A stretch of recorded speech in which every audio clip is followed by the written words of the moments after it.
पर ज़मीन के बहुत सारे हिस्से पर जो शामियाने तंबू वगैरह लगाए गए हैं, इंतज़ामात किए गए हैं, मेला लग रहा है, ये वक्फ की ज़मीन है और वहाँ के मुसलमानों की ज़मीन है। जिन जिन मुस्लिम गांवों से श्रद्धालु गुजरे उन पर फूल बरसा करके, पुष्प वर्षा करके उनका स्वागत और उनका इस्तकबाल करें। 55 बीघे की ज़मीन पर जो वक्फ ज़मीन है, वो ज़मीन पर कुंभ मेला लग रहा है। मुख्यमंत्री योगी आदित्यनाथ जी ने वक्फ बोर्ड के सिलसिले में जो कहा है उसका मैं समर्थन करता हूं।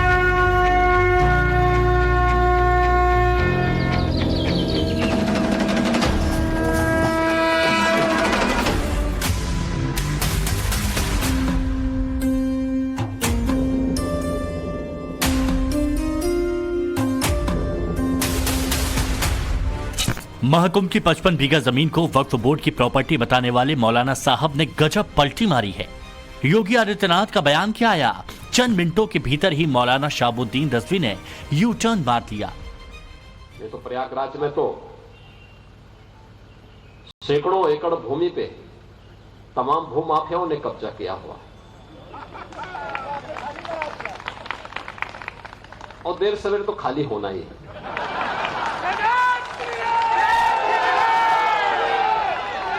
प्रयागराज के तमाम मुसलमानों से अपील करूंगा कि वो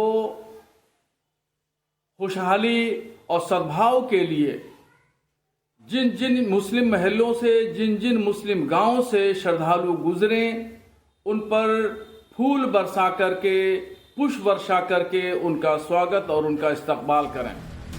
मौलाना रिजवी के बोल क्यों बदले, पहले ये समझिए, फिर आपको ये बताएंगे कि मुस्लिम मोहल्लों में महाकुंभ का किस तरह यशोगान चल रहा है। दरअसल संत समाज ने महाकुंभ से मुसलमानों को दूर रखने की मांग की।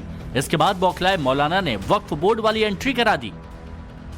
बीघा गिनाया गया, जगह बताई गई, नाम सुनाए गए, लेकिन इस सीन में दिलचस्प मोड़ तब आया जब योगी आदित्यनाथ ने कब्जा गैंग को खरी खरी सुनाना शुरू किया। महाकुंभ में मुसलमानों की एंट्री हो या ना हो और वक्फ की एंट्री कितनी जायज है, इस पर योगी ने साफ साफ कहा। ऐसा शख्स जो खुद को भारतीय मानता है, भारतीय सनातन परंपरा पर श्रद्धा का भाव रखता है। कई लोग ऐसे हैं जो कभी किसी दबाव में आकर पूर्वजों ने इस्लाम कबूल कर लिया था, लेकिन वो अब भी अपनी परंपरा पर गर्व करते हैं। ऐसे लोग अगर कुंभ आकर संगम में स्नान करते हैं तो कोई दिक्कत नहीं है, उनका स्वागत है। लेकिन अगर कोई ये कहेगा कि ये जमीन हमारी है और हम कब्जा करेंगे, तो मुझे लगता है डेंटिंग पेंटिंग का सामना करना पड़ सकता है। योगी का मैसेज हर बार की तरह लाउड है और इसका इंपैक्ट सबसे ज्यादा बरेली में दिखा। कंट्रोवर्शियल पोस्ट करने वाले मैजान रजा को पुलिस ने गिरफ्तार किया। बरेली के रहने वाले मैजान रजा ने सोशल मीडिया के जरिए महाकुंभ और हिंदुओं पर ऐसी टिप्पणी की थी जिसका अंजाम सलाखों के पीछे जाकर भुगतना पड़ा। योगी के एक्शन का ऐसा ही डर बरेली के मौलाना शहाबुद्दीन रिजवी को भी सताया, इसीलिए उनके सुर बदल गए। मुख्यमंत्री योगी आदित्यनाथ जी ने वक्फ बोर्ड के सिलसिले में जो कहा है उसका मैं समर्थन करता हूं, इसलिए कि जो हमारे बुजुर्गों ने जो जमीनों जायदाद वक्फ की थी, उन तमाम जायदाद का मकसद ये था, मंशा ये थी कि गरीब, कमजोर, लाचार मुसलमानों के लिए उसकी होने वाली आमदनी खर्च की जाएगी, यतीमों और बेवाओं की मदद होगी, नई नस्ल की एजुकेशन के लिए, बच्चों की एजुकेशन तालीम के लिए उस आमदनी को खर्चा किया जाएगा। मगर ये सब ना हो करके वक्फ बोर्ड के जिम्मेदारों ने जमीन भू माफियाओं से मिलकर के करोड़ों की जमीनों को रेवड़ियों के भाव खुर्द-बुर्द कर दिया। जिन भी साहब ने ये बयान दिया है उन पर फतवा जारी होना चाहिए, और अगर अब फतवा जारी नहीं करेंगे तो इससे सिद्ध होगा कि आप देश में दमन चाहते हैं, आप देश में दंगा चाहते हैं, सब भारत तेरे टुकड़े होंगे, तुम उसके सपोर्टर हो। वरना तुरंत जो है इस्लाम धर्म के लोगों को फतवा जारी करना चाहिए। अगर वो संगम की भूमि को ये वक्फ बोर्ड की भूमि बता देंगे, कल के दिन राम मंदिर को फिर वक्फ बोर्ड की भूमि बता देंगे, अन्य मंदिरों को भी वक्फ बोर्ड की भूमि बता देंगे, धीरे धीरे सनातन तो खत्म ही हो जाएगा। भारत पाकिस्तान दो देश बने धर्म के आधार पर, तो पाकिस्तान में जिन हिंदुओं की प्रॉपर्टी रह गई वो सरकार की हो गई, और हिंदुस्तान में जो मुसलमानों की प्रॉपर्टी रह गई वो वक्फ बोर्ड की कैसे हो गई, अल्लाह ताला की इनकी ज़मीन कैसे हो गई। इसलिए ये फालतू की बातें हैं। और योगी जी ने जो दो शब्द प्रयोग किया है, डेंटिंग पेंटिंग, ये इसी के पात्र हैं, इसी से सुधरेंगे। महाकुंभ में 40 करोड़ सनातनियों की डुबकी लगाने का अनुमान है। योगी ने हिंदुओं के इस महासंगम में गैर हिंदुओं की एंट्री से संशय हटाया तो धर्म ध्वजा थामने वालों ने इसका स्वागत किया। योगी के संदेश को मौलाना को सख्त चेतावनी बताया। पत्थर बरसाने वालों की खैर नहीं होगी। प्रत्येक संत जो है अपने आप में परमाणु है, परमाणु। याद रहे, ये अखिलेश खान की सरकार नहीं, ये राहुल खान की सरकार नहीं, ये योगी आदित्यनाथ की सरकार है।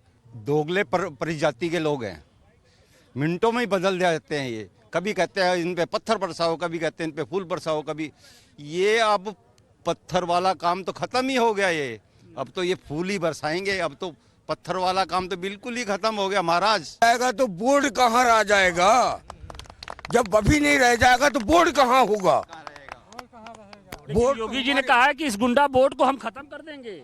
ये सत्य कहा है योगी जी ने, और ये होना है, ये होना है।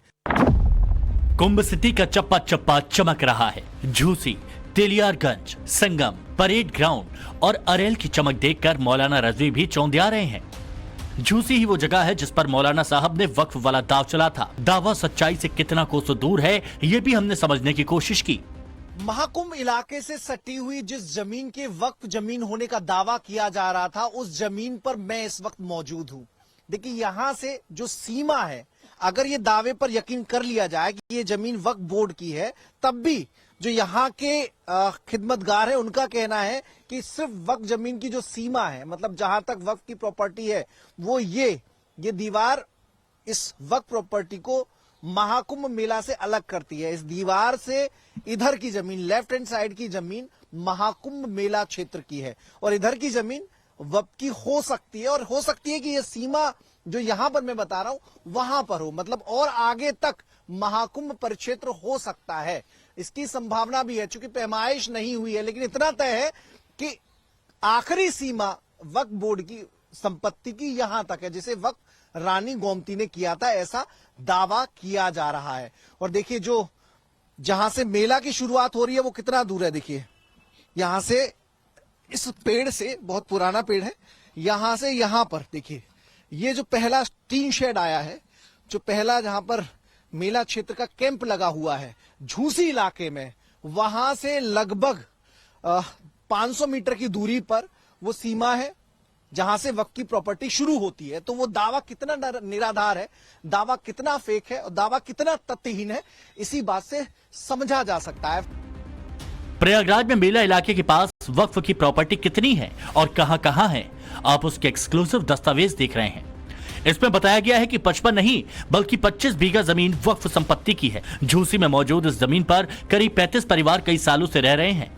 मखदूम शेख तकी की मजार भी वक्फ की इस प्रॉपर्टी पर है, लेकिन इसकी सही पैमाइश क्या है, इसका एक्चुअल मैप न तो मौलाना के पास है और न ही इस इलाके के रहने वाले लोगों के पास। खुद मजार के खादिम मौलाना रजवी के दावे को हवाई बता रहे हैं।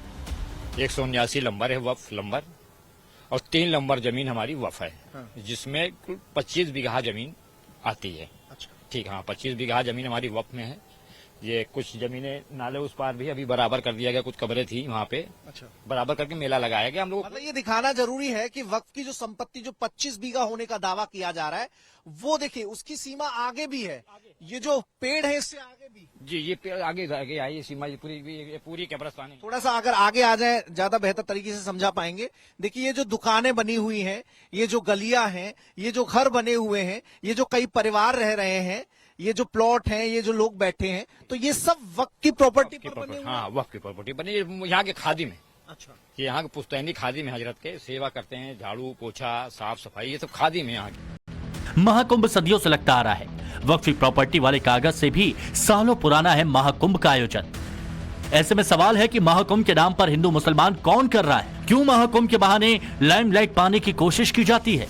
और योगी आदित्यनाथ का बयान नफरत फैलाने वालों के दिल में कितना डर पैदा कर रहा है? ये सवाल प्रयागराज के झूसी में रहने वाले लोगों से पूछा। योगी आदित्यनाथ और महाकुंभ को लेकर क्या जवाब मिला, गौर से सुनिए।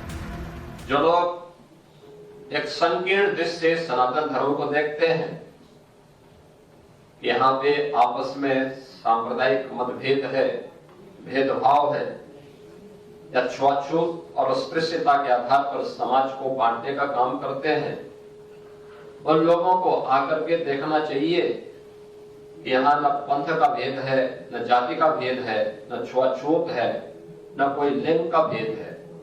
अब इसके जिम्मेदार वो हैं। हम यहाँ अमन की बस्ती में हैं, हिंदू मुस्लिम सिख ईसाई सब अमन से रहते हैं, सुकून से रहते हैं। यहाँ कोई विवाद नाम की चीज नहीं है, सब खैरियत से है, सब अच्छा है। इस मेले क्षेत्र में सबका इस्तकबाल है। आदमी आया है मेहमान बन के चला जाएगा अपने वतन अपने घर, बाकी हमको तो यही जीना यही मरना है। ऐसा कुछ नहीं है, ये वली का जगह है, यहाँ पे हर कोई आता है, हर कोई आता है, हर कोई मिलता है और एक दूसरे के संबंध में रहते हैं। लेकिन यहाँ पे कुछ लोग खराब कर रहे हैं। इसके नाम पे कहा जाए कि गंगा मेला लगा हुआ है तो मेला वक्फ पर नहीं लगता है। अच्छा। मेला निजी संपत्ति प्रॉपर्टी बोल रहा है, कोई वक्फ से इससे कोई लेना देना नहीं है। महाकुंभ की चमक जैसे जैसे बढ़ेगी, मौलानाओं की दुकान फीकी पड़ेगी। और ऐसा इसलिए भी है क्योंकि यूपी की इकोनॉमी को अगले 45 दिनों में जबरदस्त बूस्टर डोज मिलने वाला है। महाकुंभ में योगी सरकार 7,500 करोड़ का अनुमानित खर्च करने वाली है, जबकि इससे 2 लाख करोड़ के राजस्व का अनुमान है। आस्था, धर्म और परंपरा के संगम में उस विहंगम दृश्य का भी दीदार किया जा सकेगा जो सनातन की पहचान है। महाकुंभ पर सवाल उठाने वाले मौलाना जमात भी इस कौतूहलता को देखे बगैर रह नहीं पाएंगे। महाकुंभ सिर्फ एक आध्यात्मिक मेला नहीं है, बल्कि भारतीय संस्कृति, परंपरा, सनातन और हिंदुत्व का प्रतीक भी है। और इस बार जब आप महाकुंभ में आएंगे तो सिर्फ आपको संगम में डुबकी लगाने का ही अवसर नहीं मिलेगा, बल्कि एक मंडप के नीचे यानी एक छत के नीचे उत्तर प्रदेश के जो सभी प्रमुख जो देवी देवताओं के मंदिर हैं उनके भी दर्शन का सौभाग्य प्राप्त होगा। और देखिए आज हम एक ऐसे ही मंडप के अंदर मौजूद हैं जहां पर आप देखिए कि चारों तरफ आपको जो प्रमुख जो मंदिर हैं उत्तर प्रदेश के देवी देवताओं से जुड़े हुए अलग अलग जो मंदिर हैं उनकी जो झांकियां हैं वो यहाँ पर सजाई गई हैं। सामने आप देखिए कि प्रयागराज के जो बड़े हनुमान मंदिर है उनकी झांकी है। इसके अलावा अगर आपको दिखाने की कोशिश करूं तो ये विंध्याचल धाम है।